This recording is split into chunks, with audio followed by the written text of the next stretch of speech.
Telugu PMC ప్రేక్షకులకు స్వాగతం. Hi friends, మీరు గనక ఇప్పుడే మా ఛానల్కు వచ్చినట్లయితే మా ఛానల్ని సబ్స్క్రైబ్ చేసుకోండి. సబ్స్క్రైబ్ చేయడంతో పాటు పక్కనే ఉన్న బెల్ ఐకాన్ని క్లిక్ చేయండి. మా టీవీలో ప్రసారం అవుతున్న సూపర్ హిట్ సీరియల్ గుప్పెడంత మనసు. ముఖేష్, రక్ష, రిషి, వసుధార క్యారెక్టర్లు అద్భుతమైన నటనతో యూత్తో పాటు ఫ్యామిలీని కూడా ఆకట్టుకుంటున్నారు. ఇతర ముఖ్య పాత్రలో మహేంద్ర క్యారెక్టర్లో సాయి కిరణ్ నటిస్తుండగా జగతి క్యారెక్టర్లో జ్యోతిరాయ్ నటించి మెప్పించింది.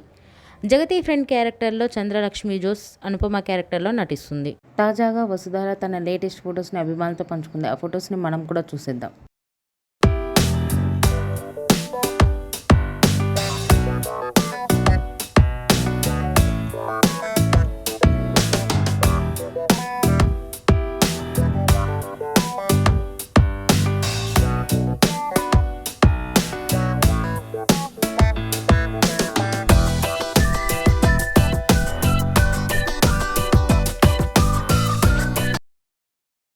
ఈ వీడియో మీకు నచ్చినట్లయితే లైక్ చేసి మరిన్ని టాలీవుడ్ లేటెస్ట్ అప్డేట్స్ మిస్ అవ్వకుండా చూడాలంటే తెలుగు పిఎంసి ఛానల్ను సబ్స్క్రైబ్ చేసుకొని పక్కనే ఉన్న బెల్ ఐకాన్ని క్లిక్ చేయండి.